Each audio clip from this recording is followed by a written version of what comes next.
شروع اللہ کے نام سے جو بڑا مہربان نہایت رحم والا ہے۔ اے پیغمبر صلی اللہ علیہ وآلہ وسلم، لوگوں سے کہہ دو کہ میرے پاس وحی آئی ہے کہ جنوں کی ایک جماعت نے اس کتاب کو سنا تو کہنے لگے کہ ہم نے ایک عجیب قرآن سنا جو بھلائی کا رستہ بتاتا ہے، سو ہم اس پر ایمان لے آئے اور ہم اپنے پروردگار کے ساتھ کسی کو شریک نہیں بنائیں گے۔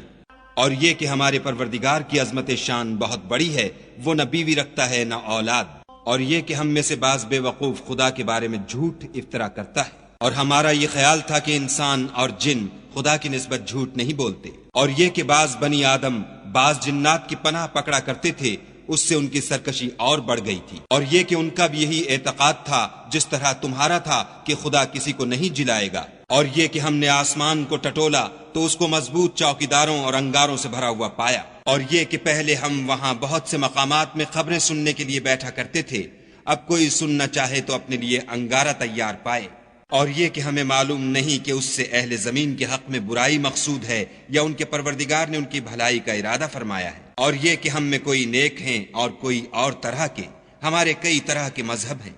اور یہ کہ ہم نے یقین کر لیا ہے کہ ہم زمین میں خواہ کہیں ہوں خدا کو ہرا نہیں سکتے اور نہ بھاگ کر اس کو تھکا سکتے، اور جب ہم نے ہدایت کی کتاب سنی اس پر ایمان لے آئے، تو جو شخص اپنے پروردگار پر ایمان لاتا ہے اس کو نہ نقصان کا خوف ہے نہ ظلم کا،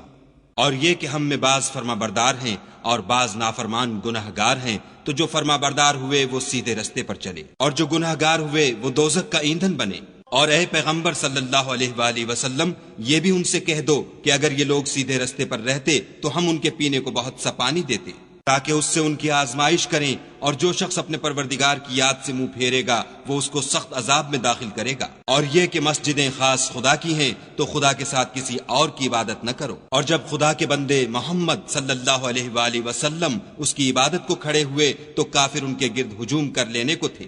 کہہ دو کہ میں تو اپنے پروردگار ہی کی عبادت کرتا ہوں اور کسی کو اس کا شریک نہیں بناتا، یہ بھی کہہ دو کہ میں تمہارے حق میں نقصان اور نفع کا کچھ اختیار نہیں رکھتا،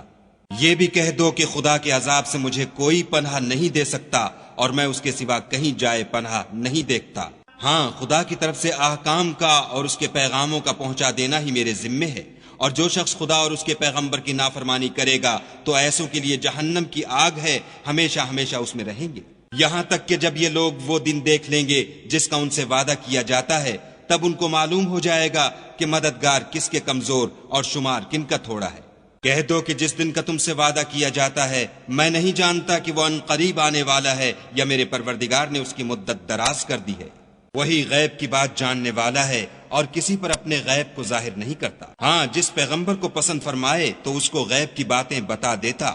اور اس کے آگے اور پیچھے نگہبان مقرر کر دیتا ہے تاکہ معلوم فرمائے کہ انہوں نے اپنے پروردگار کے پیغام پہنچا دیے ہیں، اور یوں تو اس نے ان کی سب چیزوں کو ہر طرف سے قابو کر رکھا ہے اور ایک ایک چیز گن رکھی ہے۔